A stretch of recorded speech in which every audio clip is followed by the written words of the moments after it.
what I don't understand? I don't understand, like in, the Bible and, the stories that you hear, they're always upset and weeping and crying and stuff like that. And these people just have a stoned look on their face.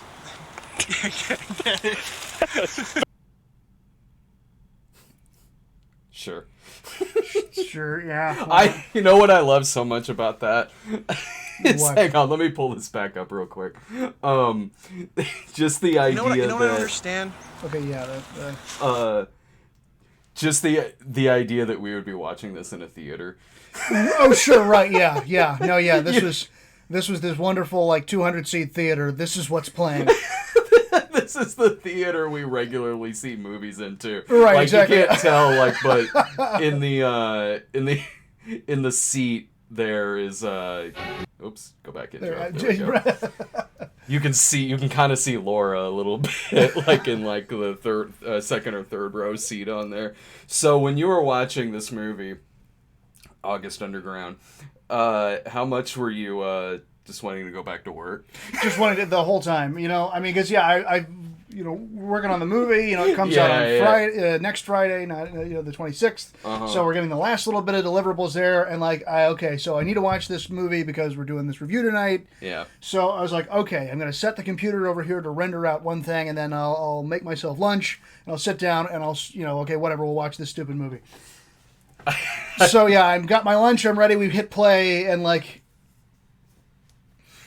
Ryan. I'll tell you about when I was watching it earlier. So let's get the main stuff out of the way first. Sure. First and foremost, subscribe to our channel at youtube.com/stonedgremlin productions. Give us a follow as well on Instagram as well at the Cinema Snob. We're starting to do a lot more stuff over there, posting up images of the show, behind the scenes photos, little notifications about videos that are coming up or have gone up. So again, follow us there on Instagram at the Cinema Snob. And we only got one movie tonight, and that's the 2001 Fred Vogel movie, August Underground. Now, this was a Patreon request from someone named Dead Riot.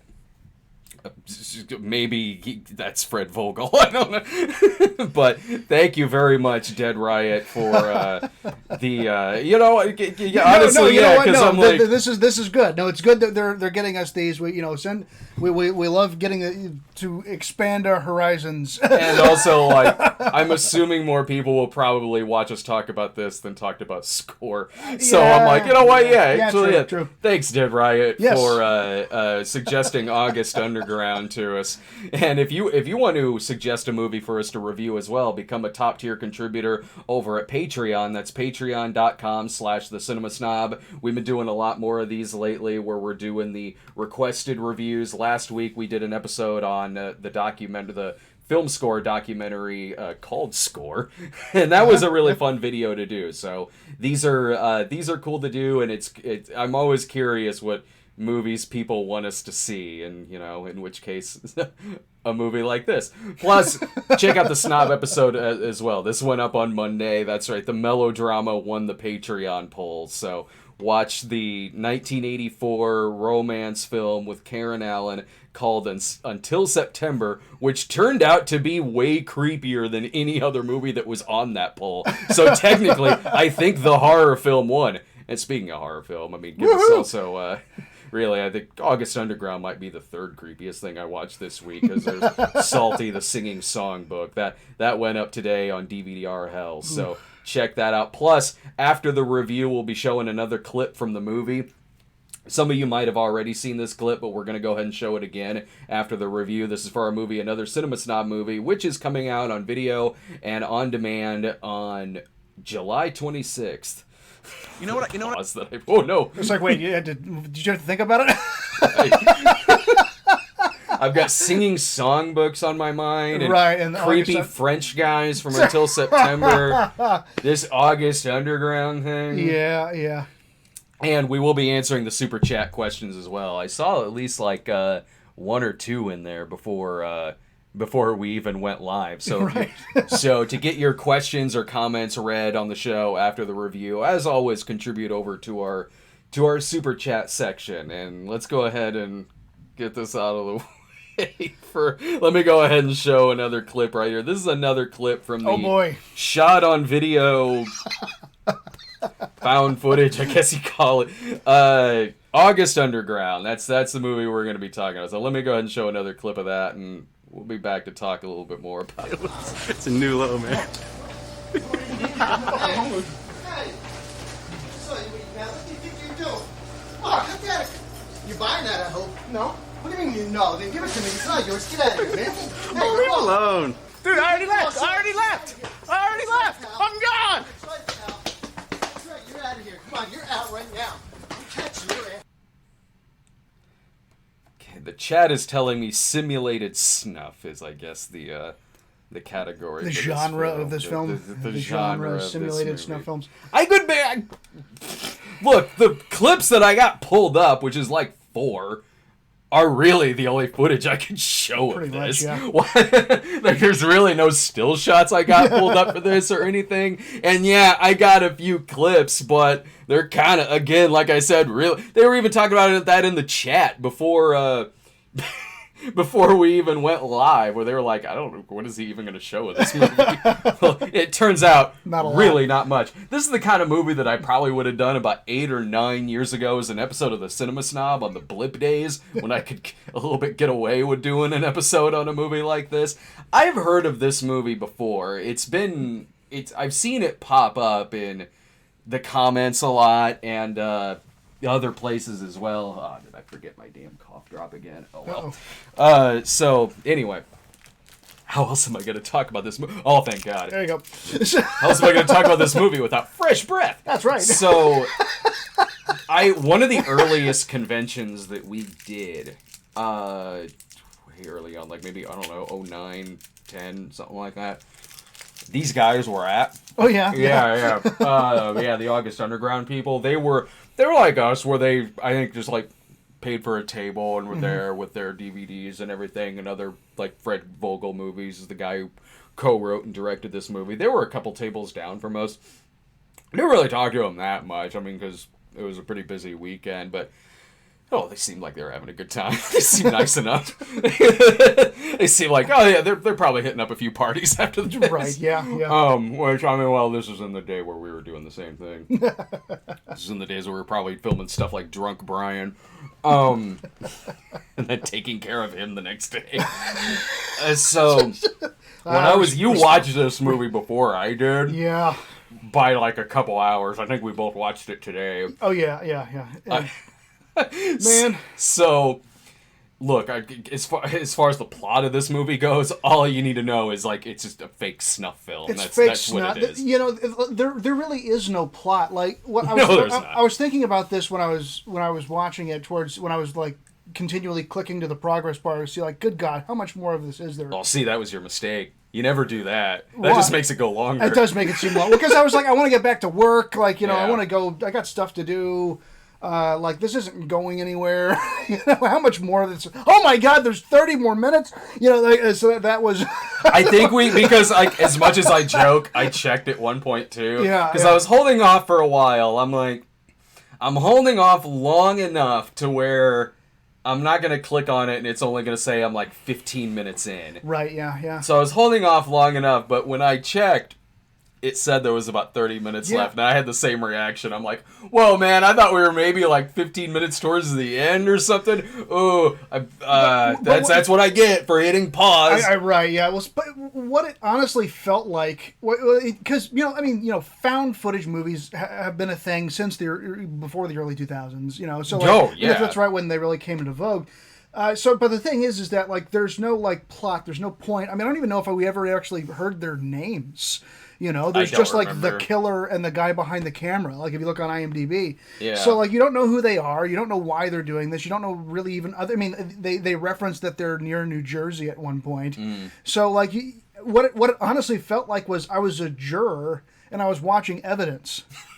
That's a good way of putting like there was no enjoyment. There was no, like, ooh, what a mystery am I going to solve? Or, like, you know, what deep, dark thing into the mind, the recesses of human. No, it's like, this is evidence. You're legally obligated to watch this because we need a determination in this case. Like, that's what it felt like. I felt like I was on a juror.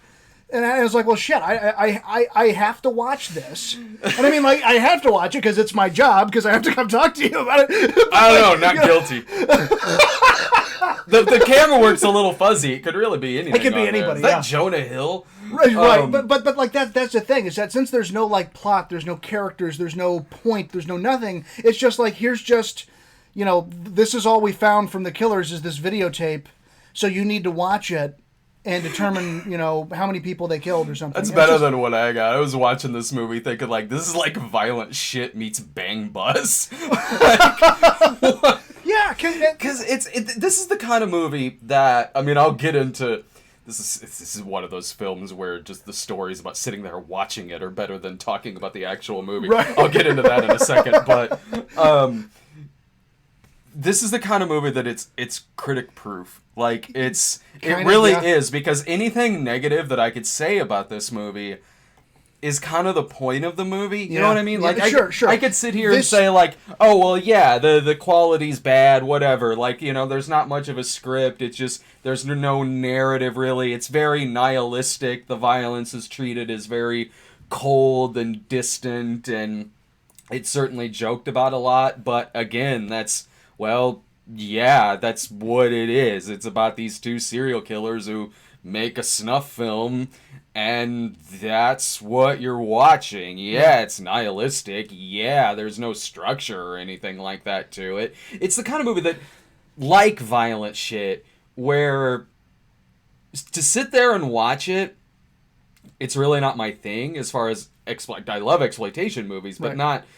Again, I'll double back on that in a second. But this is the kind of movie like something like Violent Shit, where I feel like I'm watching it, and it certainly doesn't work as a movie, regardless of the point, and really, I guess it's kind of succeeding at what it's doing, but as far as entertainment goes, it's not that entertaining. But at the same time, I'm like, this is the kind of movie that almost works as like an effects reel.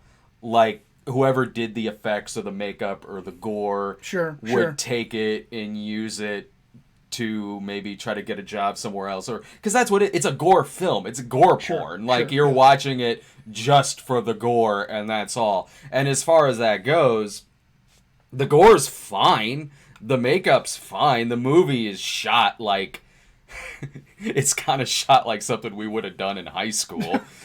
With the same type of camera. Right, yeah. But with a bigger effects budget. Right, yeah. So, I mean, yeah, as far as the gore and the effects, that you're right. That's where, if there was any money spent, that's where it was spent. Like, they did a lot to do the gore. And, like, kudos to the actresses and the people that got to be in it. They're like, all right, you're in it. They probably had fun making this.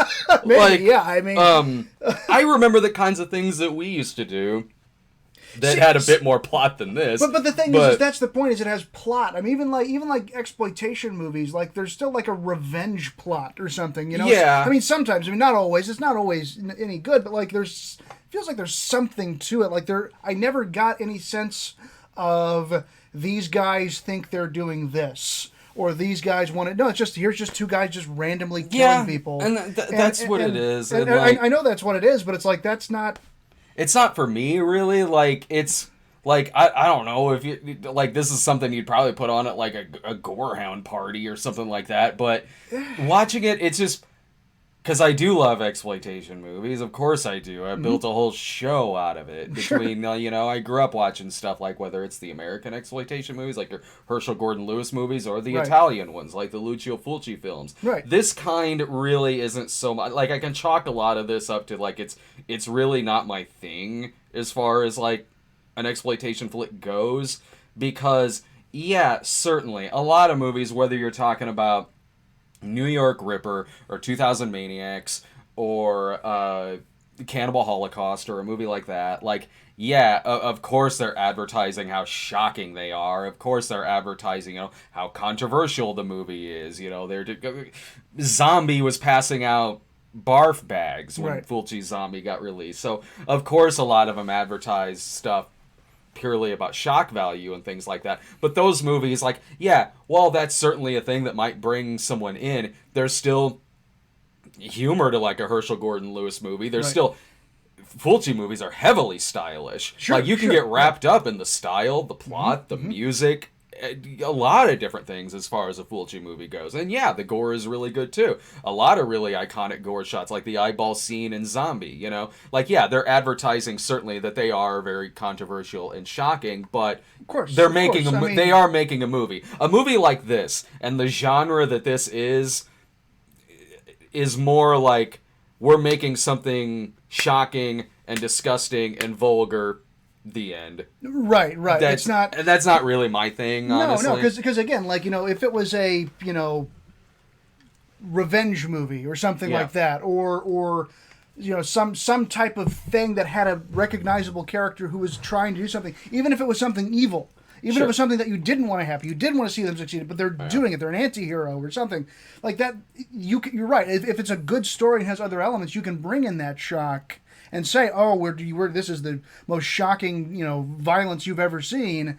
But it still has. It's like, oh, you know, I'm gonna, you know, be for this because I like what they're doing with other things. Wow, that's really shocking. Mm-hmm. But you know, they're doing other cool things. Or this was just, here's, you know, torture and here's just nasty, disgusting things. Which is all for it the was. sake of doing. And I guess if that was their point, And that was it. And yeah, they succeeded. But Yeah. like, yay.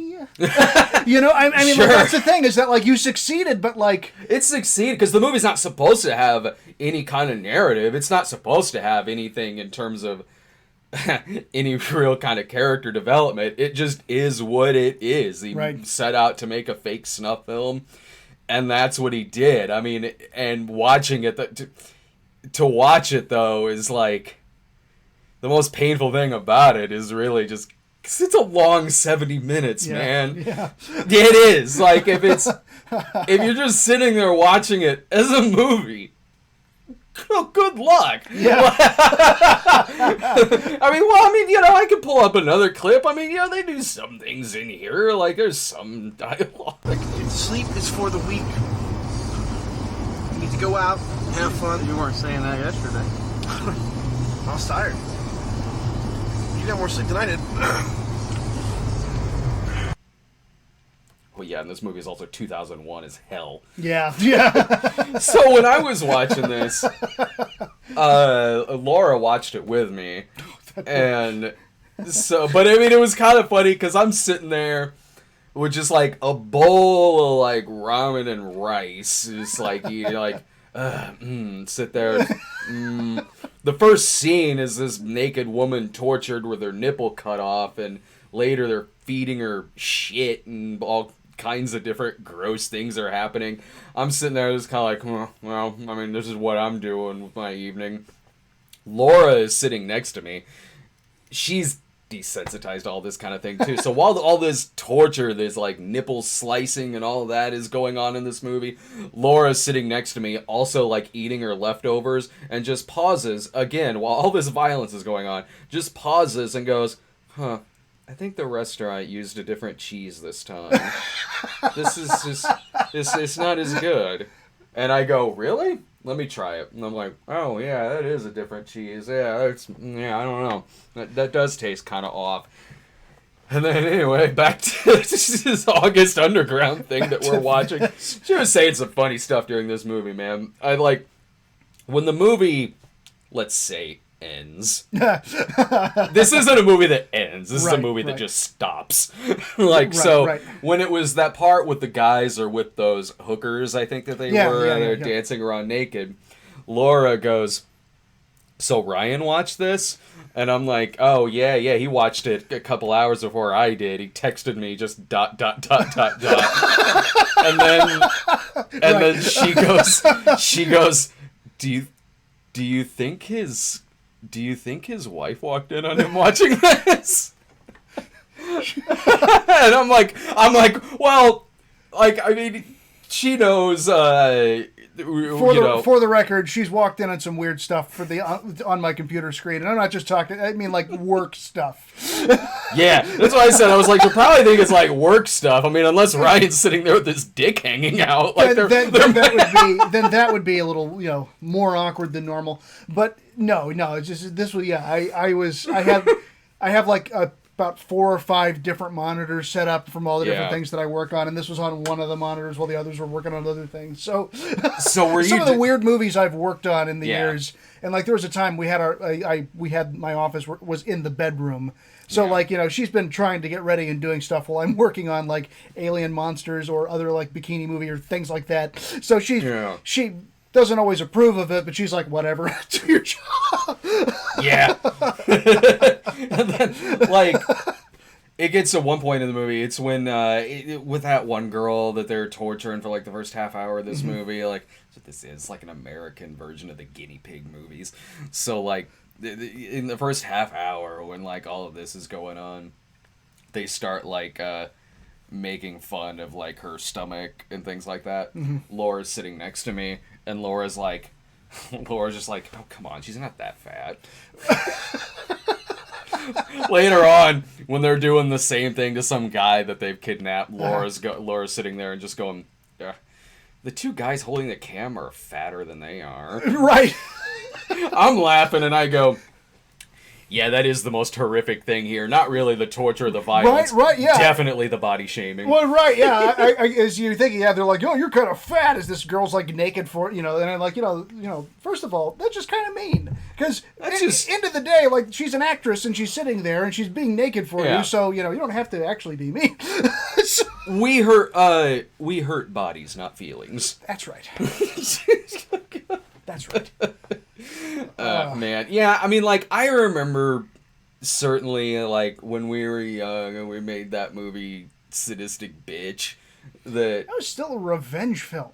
No, it was. That's what I mean. That's what I'm saying, is there's a point. That's what I mean. Like, because I certainly went through that where I'm like, yeah, I'm going to take this video camera and just make, you know, some crazy, gory torture stuff. Right. But, And so I get that because it was fun to make, and like Sure, we would sure. get drunk and watch that Well, movie. But and- back when the movie existed, And yeah, you can see these guys getting all the gore effects, getting all the blood, getting all the stuff together, and like, you know, talking about, so then we're going to make this bloody thing happen here, and then we're going to like cut off a toe, and we're going to do that. I mean, like, yeah, that seems like, in a juvenile sense, very fun. Like, blood, yeah, yes, because I remember when we did that movie. But I mean,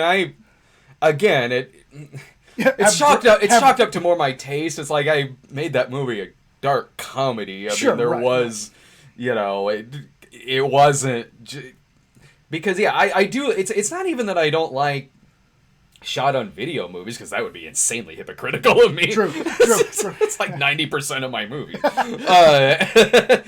No, shot on video movies are funny. They can be a lot of fun. They can be really, really entertaining, and you can do some crazy over the top stuff in them, acting wise and plot wise, that you wouldn't see in a regular movie, even a regular exploitation movie. So yeah, they are fun to make. Like when we made that movie, and other ones I thought were really funny, like Wood Chipper Massacre is a funny movie. Like, you know, some of those are pretty funny. The movies John McBride has made.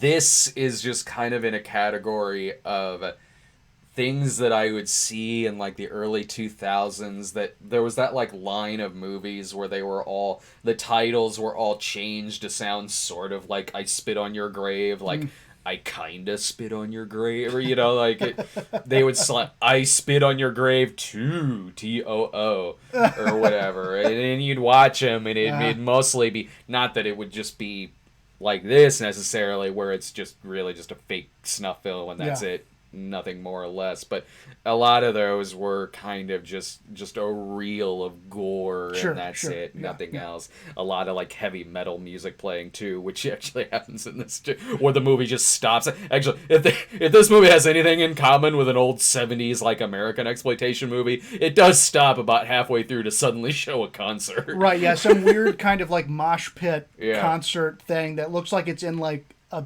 church's like gym or something. You know, and then this like big a fight mosh breaks pit, out. then the main guy gets in a fight, and then they leave, and then they're like, then just suddenly they're somewhere else.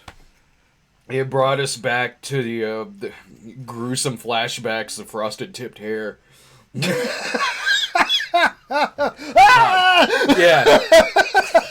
This movie.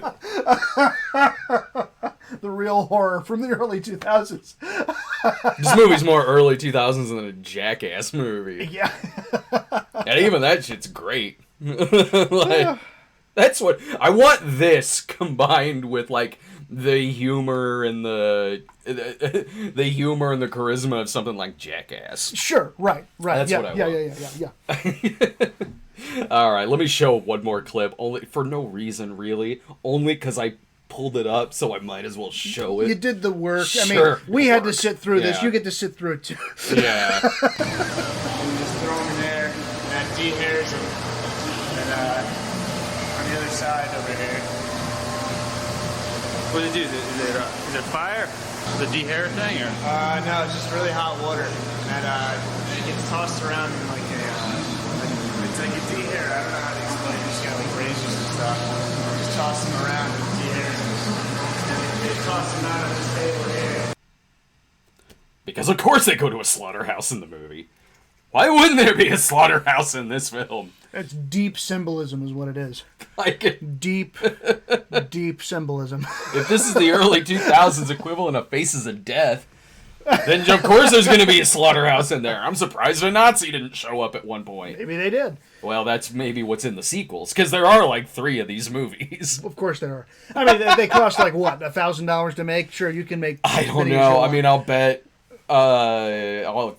That probably went into the effects. Oh sure, yeah. I mean, I think the guy yeah. who made it taught at like the Tom Savini effects school. So I mean, the gore's on point in this film. Yeah, it is. It's pretty. I mean, yeah, good gore, for what they did and what they did to these people, and like that girl they got tied up. Like it's a Yeah. pretty. I mean, it's nasty. It's nasty It stuff. is, yeah. And usually, you don't in anything mainstream, you never go that far. So like, for an actual like artist to stretch, you're right. As a gore reel, is like, Yeah. look how much we're able to do. Yeah, When that's all we were told to do. sure. Like the only thing I wanted to do was to make this as violent, bloody, and as nasty as possible. Success. I mean, there's a couple of things you could watch, like that. If you're in the ballpark or something like this, that maybe revolves around some of the same themes as this or something like that. There's a few other things you could watch. There's a great movie from the 70s called Last House on Dead End Street that Roger Watkins did. It's about a group of people making snuff films. We took a lot of liberties with that when we made Cheap. That's one of the more disturbing horror films of the 1970s. That's worth a look. There's that movie Man Bites Dog, where a camera crew is following around a serial killer. That's worth checking out over a movie like this. Or gosh, what else? I think of something else off the top of my head. Oh, even that 10 minutes of like camera footage of that, like where they're killing that family in Henry Portrait of a Serial Killer, is more disturbing than something you'll see here. There was never a point where I was disturbed in this movie. I was just more like, okay, this is happening. It's gonna be over soon, I guess. And that's I kind of feel the same way. It was never like, oh my god, I can't believe they're doing it. It's like, well, they're doing that now. Just watch the extra feature on the. Do you remember that De Niro movie, 15 Minutes, about the 2 guys going around like with a video camera and they're filming like the murders they're doing and they're leaking it to the press and everything? Watch that movie or the extra feature on that DVD that I think is their fake movie. Because that's more like what you'd like again, because this is again going back to me talking about feeling like this was evidence. This is something a detective is supposed to be watching to say, I gotta find these guys, and then you as a viewer get to actually have somebody you can attach to be like, oh, I'm gonna go with this detective and solve this sick, twisted mystery. Yeah. And you could get more indie and low budget and have all the gore effect, and have the extreme violence, but you actually have a person who's like, okay, I'm gonna go with you on this journey, not just okay, you're with the serial killers as they're doing their horrible shit. So I mean, like that to me is something I can latch on to. That to me is something like, okay, even a super low budget, I prefer over a movie like this. A super low budget shot on video, very very gory, very like I can get more on board with that if I'm going, or even if there's a detective, even if you're with the serial killers the whole time. If there's a B story about somebody finding this and trying to catch them, Like then I feel at least there's a I like those story. kind of movies. Then there's something there. Yeah. And like again, that was never their purpose. They achieved exactly what they were going for. Yeah. And I mean, sure, okay. I mean, maybe the sequels have more plot in them. Maybe. The Violent Shit sequels did. I think one of those got post-apocalyptic for whatever reason.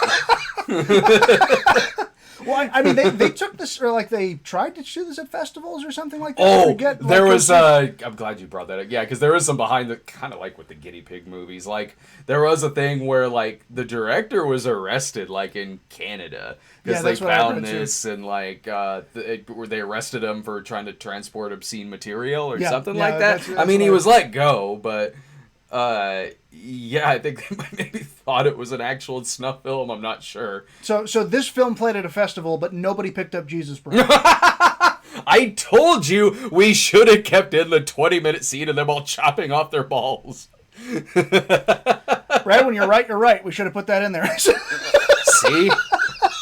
I know when certain movies should have graphic castration in them. Clearly a spoof of Pure Flix, obviously. But no, I mean, but again, that still pisses me off. Stuff like that gets in a film festival. They won't even touch our stuff.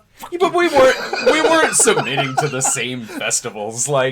I was submitting to comedy festivals. Yeah, I mean, take your damn festivals. We I bring doubt it to this you. movie. If this movie submitted to the same festivals that we did, I don't think it would have gotten picked up either. Yeah, shockingly though, 2 doves.